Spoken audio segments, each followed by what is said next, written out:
1 minute past the hour, so we're going to begin. Today's webinar is on 3DCS Variation Analyst for NX, Mechanical Modeler and Degree of Freedom Counter. Now, Mechanical Modeler and a Degree of Freedom Counter are available in all versions of 3DCS. Today we're going to be showing it in our NX integrated version, as this is our brand new product that we've just released, and we'd like to show you how Mechanical Modeler interacts with the 3DCS for NX platform. Today's presenter will be Brenda Quinlan, our Senior Variation Analyst. Brenda has more than 15 years experience working in DCS solutions and software, and is, as I mentioned, one of our Senior Variation Analysts who does a great number of products and projects for our customers, including custom DLLs. Has been a extremely influential contributor to 3DCS Mechanical and the Mechanical Modeler add-on, and has been with DCS, Dimensional Control Systems, for 12 years now. My name is Ben Reese. I'll be your moderator today. I'm going to keep today's introduction brief so we can get to the topic at hand. I do want to note that you can ask questions throughout the event. You can type them right into the right-hand side into your interface, and I'll answer them as I can throughout the event. If I can't get to your question, or it's on something that we're talking about at the time, we'll probably be holding off until the Q&A section at the end so that Brenda can address it specifically or show you an example of it. There is a survey at the end of the webinar. I would ask that you all take just a moment to fill out the survey. It's only 5 questions that relate to topics that you'd like to see in following webinars. It also has a note you can put in about our upcoming user conference. Speaking of which, we have some upcoming events. IMTS in Chicago, Illinois, the International Manufacturing Trade Show. We'll be having a booth there, and if you're going to be attending, please stop by. We're in the East Building at booth 3009. We'd love to talk to you and show you some of the new features and software updates that we'll be working on and showcasing at the event. So it's a good chance to get some hands-on experience with some of the new software features that DCS will be putting out in the following coming months. In addition, next year, in 2017 in May, we'll be having our Global Technology Conference, which is a DCS user conference in downtown Detroit. In the survey after the event, I have a question asking if you'd like me to keep you informed of all of the upcoming updates for the conference. We are still looking for speakers, so if you're interested in speaking at the event, please reach out to me. We do have a couple of slots left. So at this time, I'm actually going to pass the presenter over to Brenda.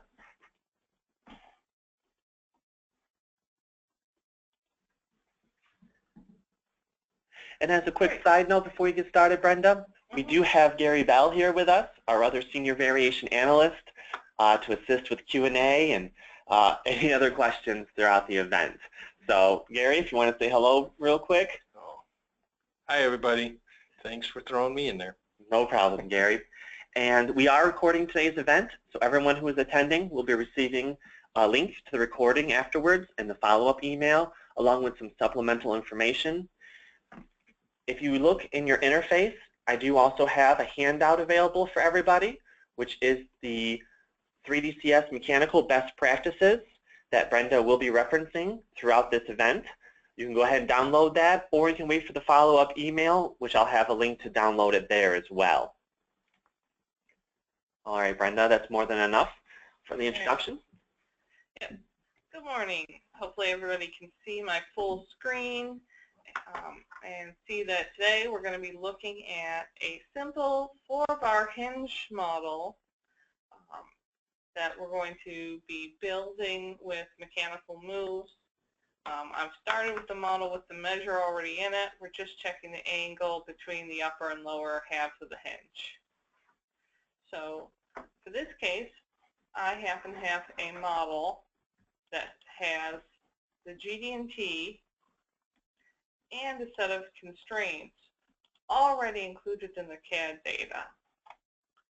So if I go over and click on Update PMI GD&T, search the whole model. Turn your DCS tree on first so they can see it come.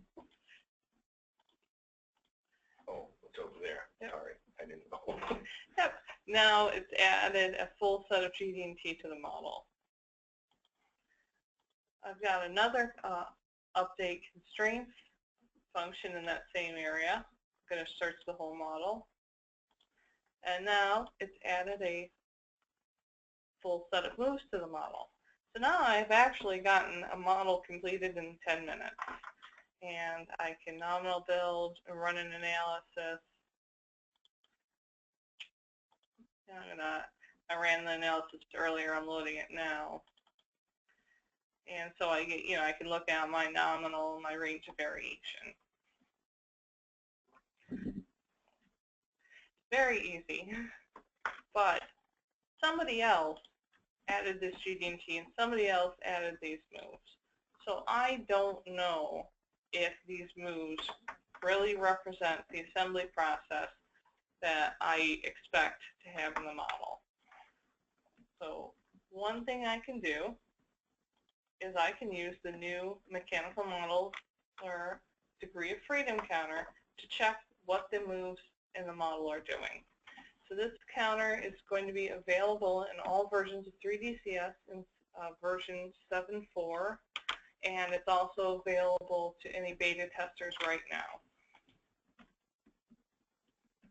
So I want to look at these moves one by one. So I'm going to turn off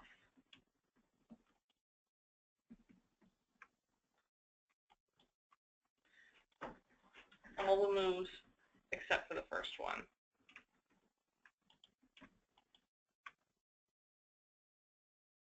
Sorry, I'm getting a bit of a lag here.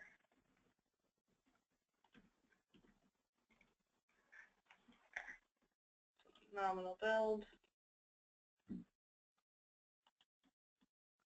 Open up the counter. So the counter is giving me a table that's showing me every active mechanical move and every part it affects. If I want to look at the move itself, I just double click on it, it opens it for me, and I can see that my first move is a fixed move. It sets the base part, and it's setting this lower hinge as the base part. So if I look at what that entry in the table, it's telling me that the lower hinge goes from having 6 degrees of freedom to 0. So it goes from completely unrestrained to completely restrained. And it, at the top line, it's telling me after all the moves, the lower hinge ends up with 0.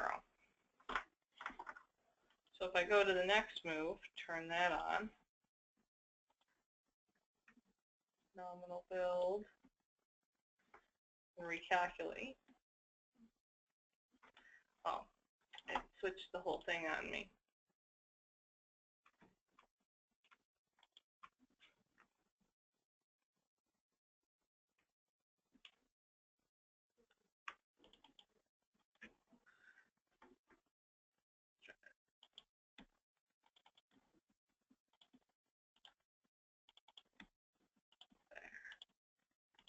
Okay, now only the first 2 are open. My nominal build, open up the counter, and now I can see the first move, the information's the same, but now I've got the second move in here. There's another part that it affects. If I look at the move itself,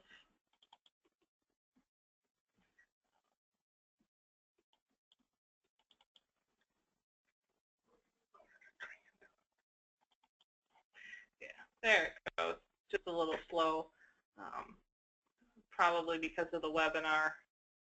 I see it's moving the rear hinge and the lower hinge together, and it's using these 2 holes here, and the type's coincidence.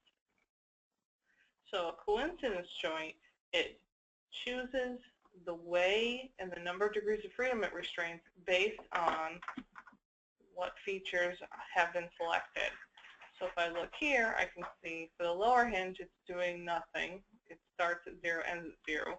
And on the rear hinge, it starts with 6 free, ends up with 2 free. So I know this move is restraining 4 degrees of freedom. It's going axis to axis. If I want to look at the, if I want to look at how these moves are affecting the parts, I can select one in the move list and hit this build to move button, and whichever move I've selected, it's going to nominal build to that place. So now if I have a larger list of moves, I'll turn all of these on right now.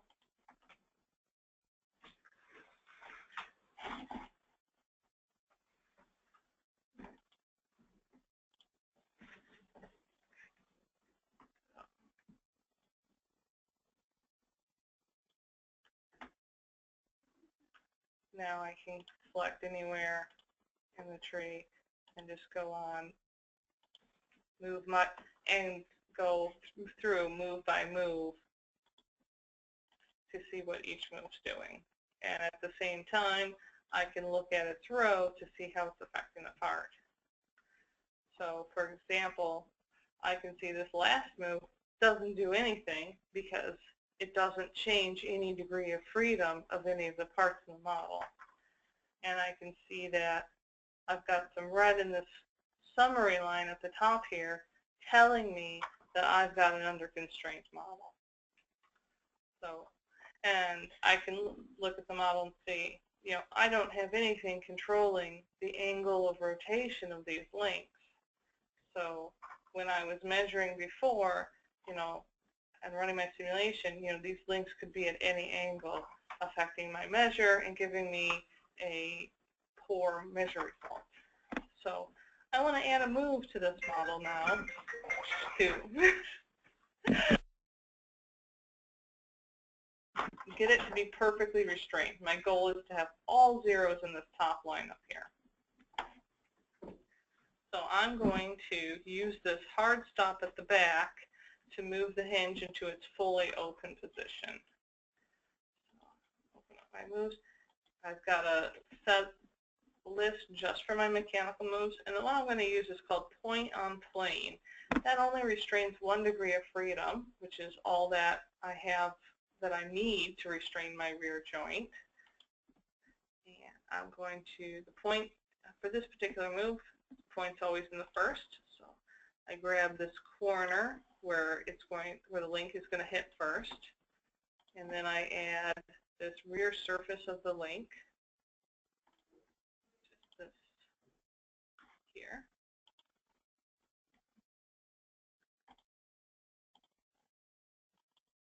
There we go.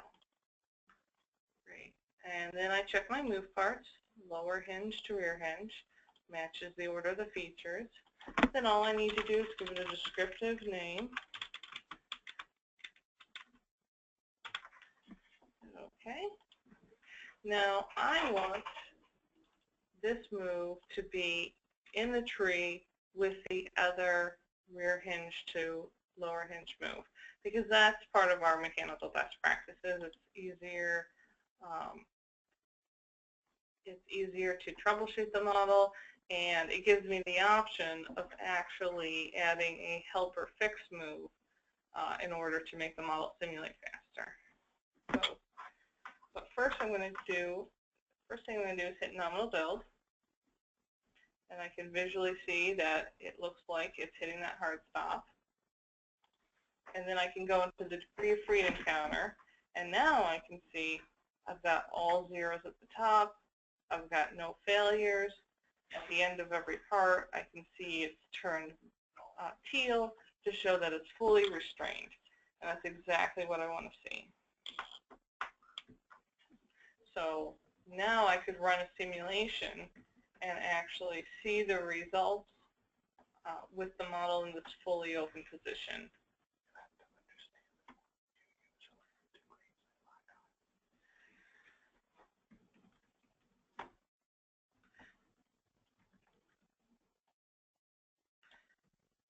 So now, yeah, because the range variation has been reduced down to 4.5, and our nominal angle went from 15 to 32.74 degrees.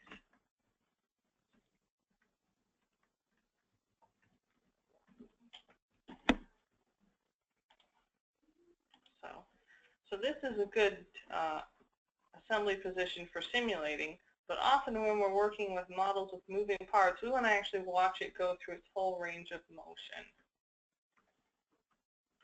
So I'm going to add a motion move to this model.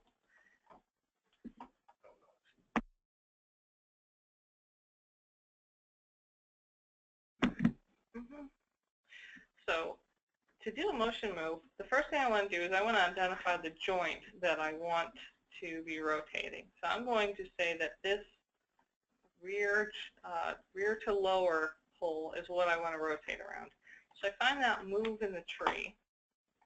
I right-click and I select Quick Copy. Then I open up my copy and I change the type to motion. It automatically jumps to the motion tab. I want to rotate this component, and I'm going to go -50. Usually there's some trial and error for figuring out what the beginning and end step should be, and I'm going to go in 2-degree increments so that we get a nice range and get to see. So, because I've copied an existing joint, I don't need to change any of the features or move parts. It's automatically using those same features as in my original coincidence joint. So that's a handy shortcut. So if I nominal build and nominal build, first thing I get is an error. And so if I want to try to figure out where that error is without having to read all that text in that warning message, I go to the degree of freedom counter and I say, hey, my hard stop move is still active. Well, I can't rotate this link and restrain it to the hard stop at the same time. So that's when I say, oh, doy, what was I thinking? I go turn my hard stop move off.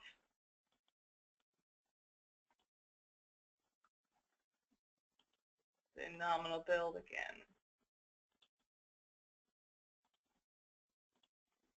And now I'm back to a perfect degree of freedom counter. And I can see that my new motion move, it's doing the exact same thing as my old hard stop move. It's restraining 1 degree of freedom of the rear hinge.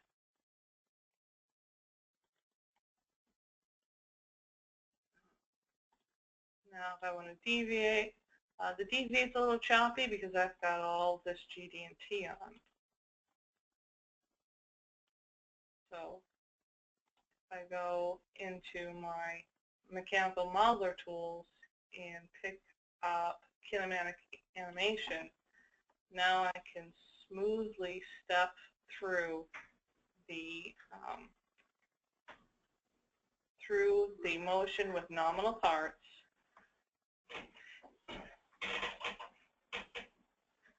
It's a little slow because I picked 61. 61 steps through the move. And because we're running the webinar, it was running like 10 times faster in the rehearsal. The streaming video. Yeah, but it does have the option of going backwards with the motion as well, which is kind of handy. Well, and you can show them, you can change the steps super quick. Yeah. So typically, when I'm working with motion moves, I use a large number of steps for graphical deviation, and then when I get down to simulating, I'm using a much smaller number of steps.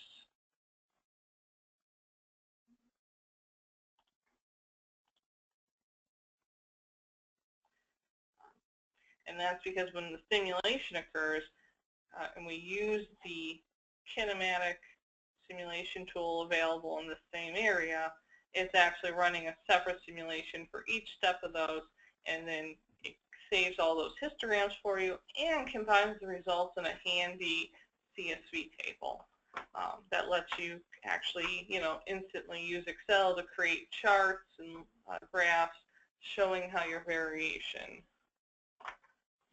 If this was running a little faster, I would run one to show you that as the hinge moves towards the closed position, the angle variation between the upper and lower surfaces increases. So my variation can be controlled tightly in the open position, but it gets really large in the closed position, which is probably the opposite of what we want for this product. So hopefully everybody understands what you just described by saying 13 steps and using the kinematic simulation. You are essentially running a simulation with that hinge built in 13 different positions. Yep. Yeah, this is what they run. So instead of running a regular simulation, which would only use the first step of the motion move, this actually repeats it with all 13 steps. So with a push of a button, we can put this in multiple positions and get simulation results. So the last thing I want to talk about is the over-constraint of this model. Put it back. Yeah, so I want the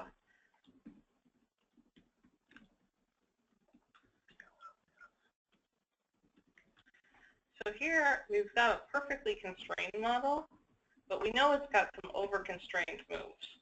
And so what's happening is that 3DCS is automatically solving for that over-constraint and dropping degrees of freedom. If we want to know what degrees of freedom are being dropped, we have to know a little bit something about the moves that are occurring. So one of the things that I can do is I can double-click on this touch move.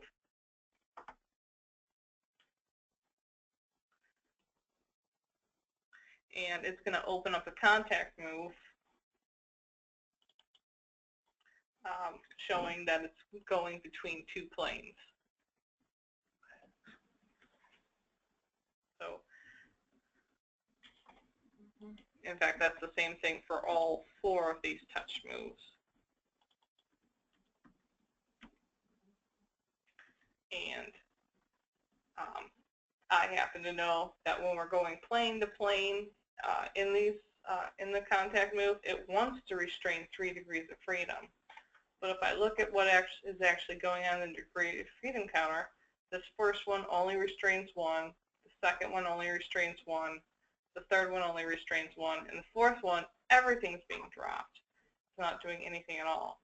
And that tells me that with variation, this last move might cause some failures because it wants to restrain at least something and it can't do anything.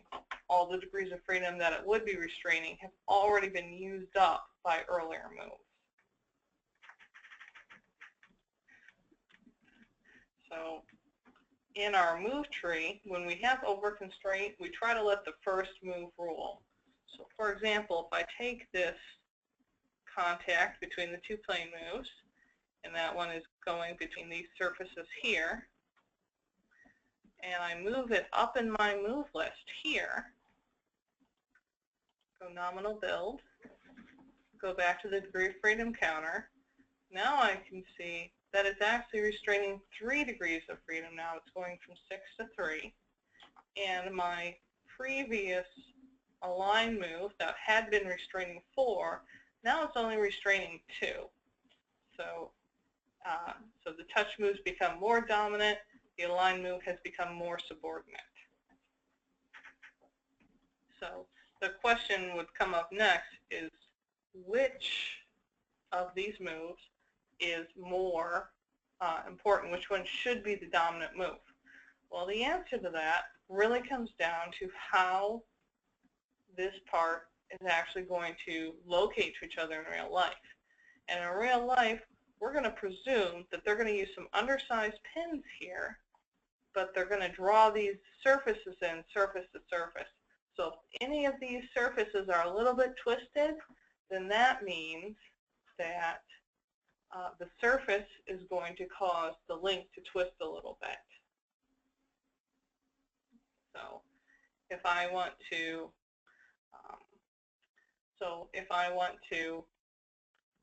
have that modeled, the first thing I have to do is actually move all of the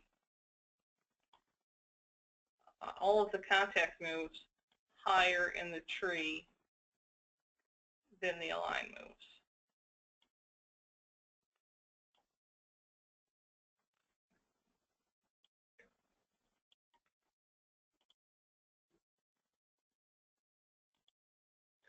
So hopefully what you're understanding is, this is Gary speaking, is that in the CAD system, when you use joints and constraints, because there is no variation, it works relatively easily.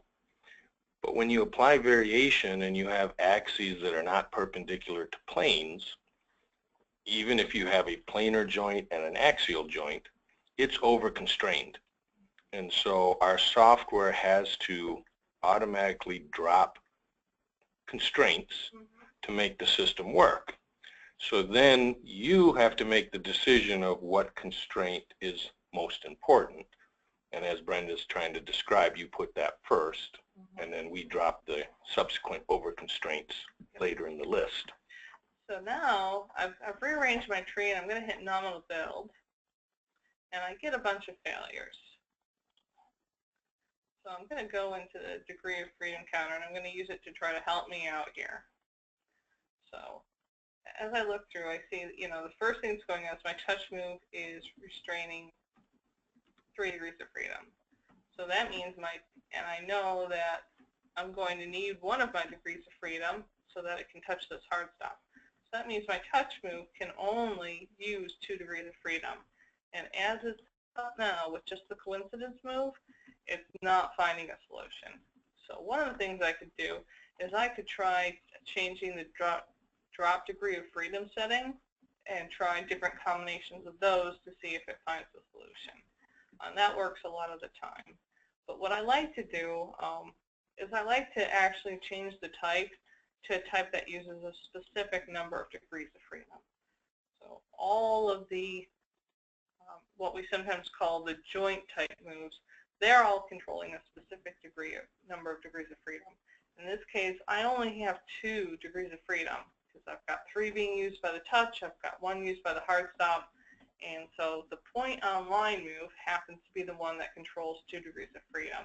It's going to put the center of the axis of one point onto the line of the axis of the other part. I go there, and all of my align moves were failing.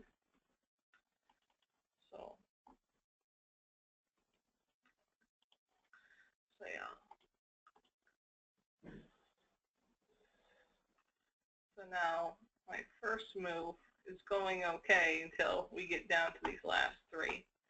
So I fixed the first one, the other 3 are still failing. So I'm going to go ahead and make that same change for the other 3. All of these are building with the same process of a undersized pin pulling the 2 surfaces together.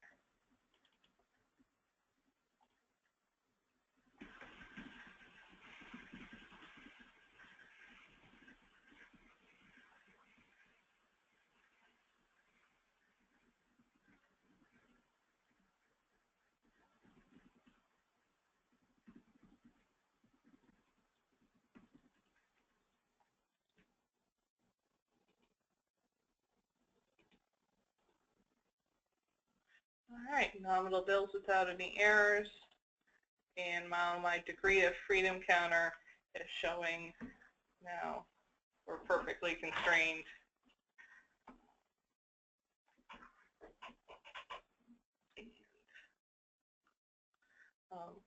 If I still look pretty closely, I can still see that one touch move isn't doing anything.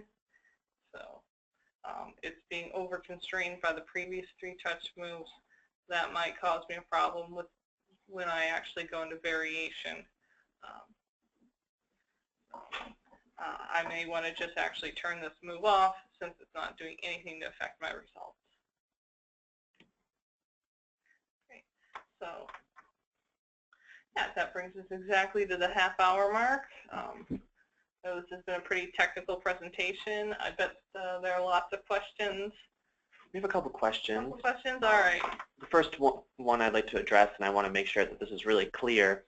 So this is Mechanical Modeler, which is an add-on module that's available in all versions of 3DCS. So if you're using our CATIA V6 3D Experience, CATIA V5 integrated, our standalone called 3DCS Multicad, or if you're using our newly released 3DCS for NX, all of them have Mechanical Modeler available, and all of them will have this functionality included, I believe, in our upcoming release 7.4, which allow you to quickly determine whether or not your parts are properly constrained. Now, on that regard, one of the first questions I'd like to address is when I'm looking at the degree of freedom counter here in Mechanical Modeler add-on, and I can see, say, that my part has got 4 degrees of freedom constrained. How do I determine which 2 degrees of freedom I have yet to constrain? Yeah, you have to, so it doesn't break it down by rotation and translation or, you know, which X, Y, and Z. So you have to actually look at the move, open it up, and see. Yeah. Okay, so basically your moves specifically constrain certain degrees of freedom based on the move. Yeah. Correct? So when you look at your move list, you can see based on how they're associated with the parts which degrees of freedom have been constrained. So that's a familiarity with the mechanical moves. Well, you have to be familiar with your assembly process. So basically, you know, the 6 degrees of freedom are X, Y, Z, pitch, roll, and yaw. So,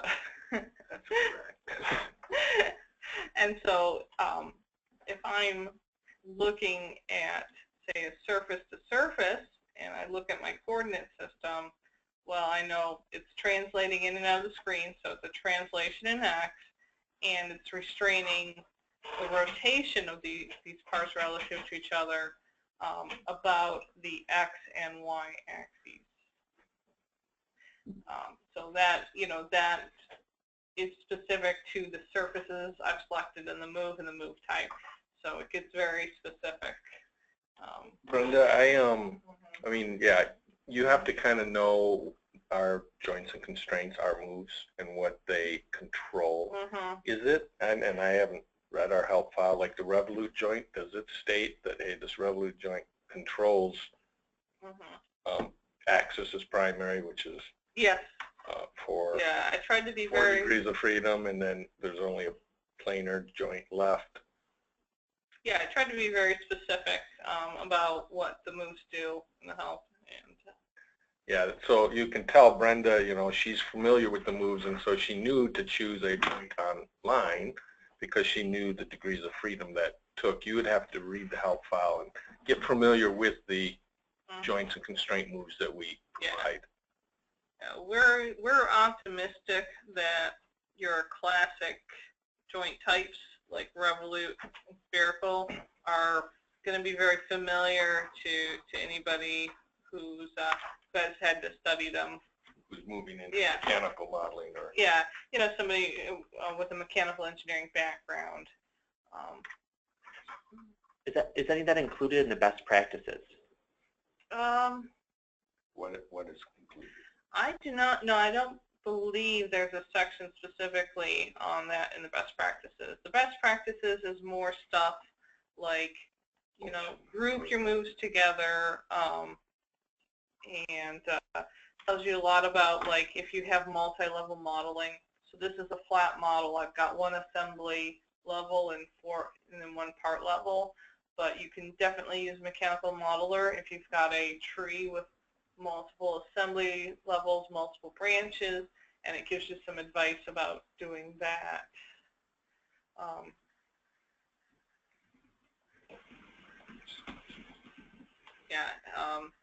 Let's see.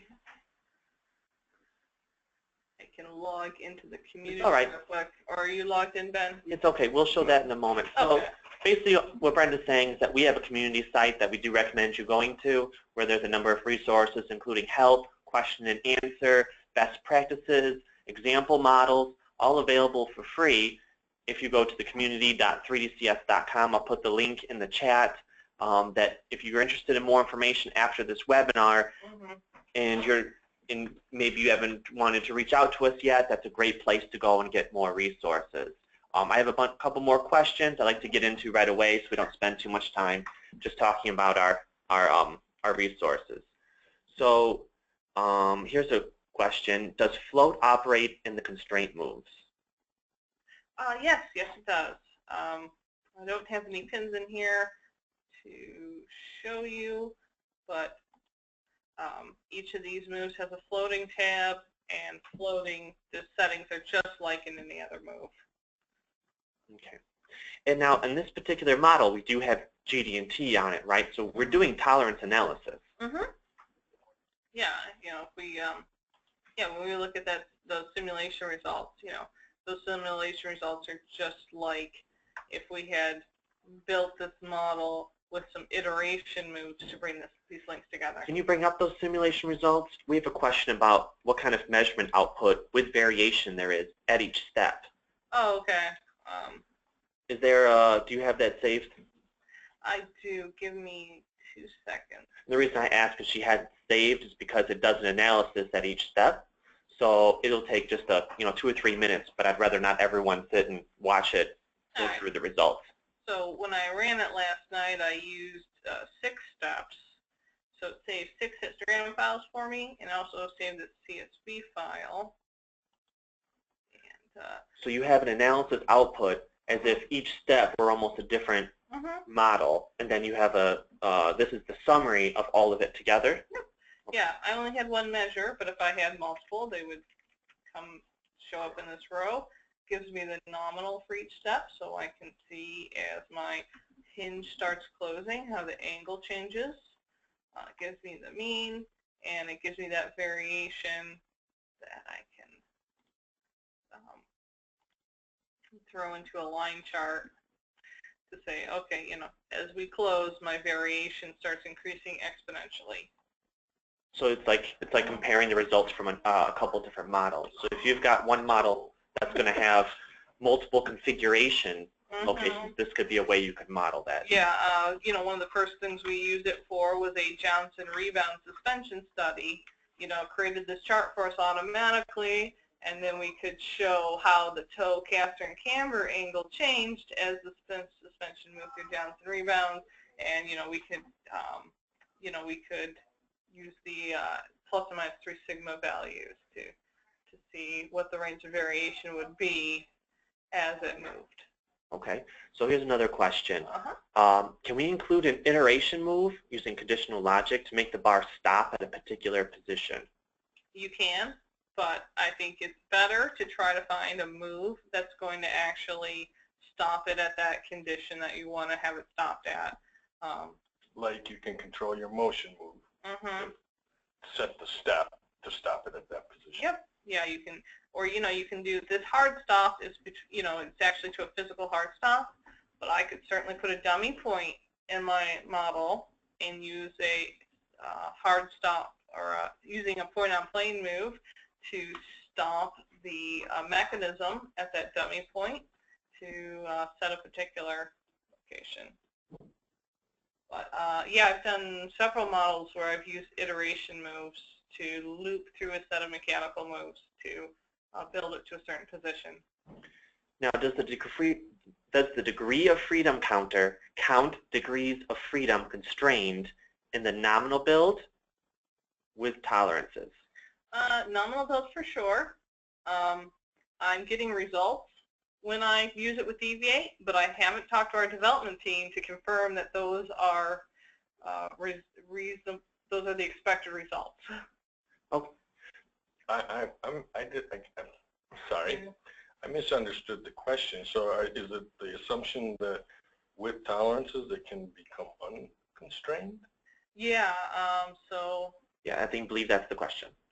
So here it is with nominal, and then I go deviate, pause it, recalculate. So there's no change there. And then if I turn on this tolerance, that's going to break the model. I already know from looking at this earlier that this tolerance. Oh, I see. So with tolerances it could not solve, which means it will lose a degree of freedom. Yeah.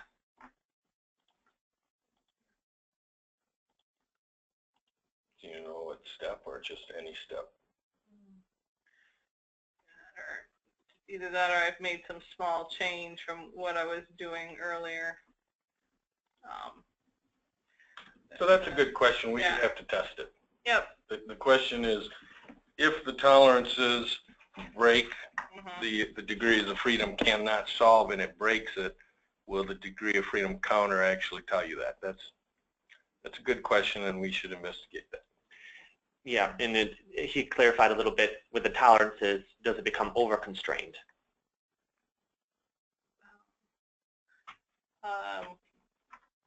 I don't think. What will happen is you can actually, it'll show in the degree of freedom counter that no degrees of freedom are being constrained. So like we were showing with that one move. All right, so even through these nominal parts can line up perfectly, I can look and I can see nothing's being dropped, and that's an over-constrained. And so whether there's tolerance or not, this is an over-constrained part. It just happens that with perfect parts, it still lines up perfectly. So following up on that, a question on parts themselves. So here we have a basic, 4 or 5 part model. Now, on a larger assembly, sub-assembly, or with much larger number of parts, is this functionality the same? Yes, yeah. The only difference is that the simulation runs a little bit slower, and that there are some hints in the best practices for how to speed up your simulation. Right. So if you're working with very large models, maybe hundreds of parts, or I know we've seen some with thousands of parts, including nuclear reactors, aerospace airfoils, fuselage sections, full automotive cars, not just the body in white. And using the best practices can really help you to increase the speed of your modeling if you're going to be working with a large model. And there's some best practices, like you mentioned, for your analysis results. As the larger your model, the longer the analysis will take. There's also guidance in there for using classic moves with mechanical moves. I was just about to say, remember, these moves can be mixed and matched. Of course, there's some things you need to watch out for, but you generally don't have a 100-part model that all parts have to go through their motion. Lots of them are static parts, and if they're static parts, then you can use the classic moves. So basically, you're going to be making a 90% rigid body model, right. And then for that last 10%, where you might have some linkages or some parts that, as they move together, they're going to affect each other, where mechanical would be a better application. Correct. Kind of like a hood going to the car. The only thing that needs to be mechanical is the hinge. Okay. So that build to move function, I know, Gary, you mentioned it was pretty nice. On a rigid body model, is there a quick way to do a build to move? Or would that just be walking through the move steps? That's already in the software. Yeah. Build to move. If you hit animate, yeah, the animation function. Animation function lets you choose the move that you want. And that works okay with classic moves. Doesn't work. The animation tool doesn't work so good with compliant or mechanical moves.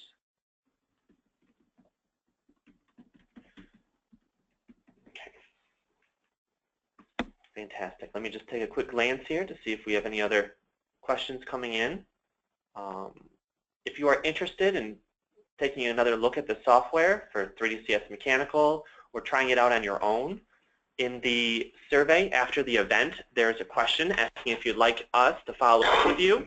Just go ahead and select yes, that you'd like us to follow up, and we can set up a demo or training or any other kind of opportunities that you're interested in considering.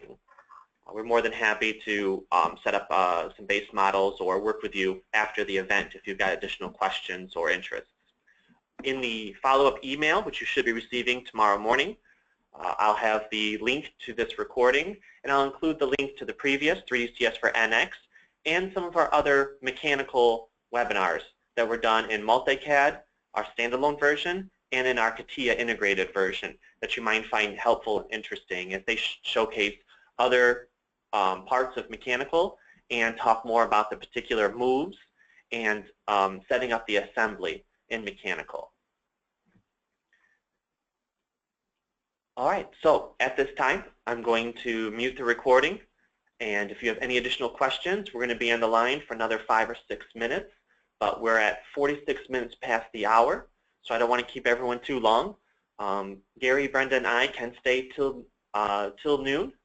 So if you have additional questions, now would be a great time, and we can, well, we have the software open and everyone present. If not, thank you so much for joining us today. I really appreciate your attention and your interest in 3DCS Mechanical, and I look forward to seeing you at our next webinar.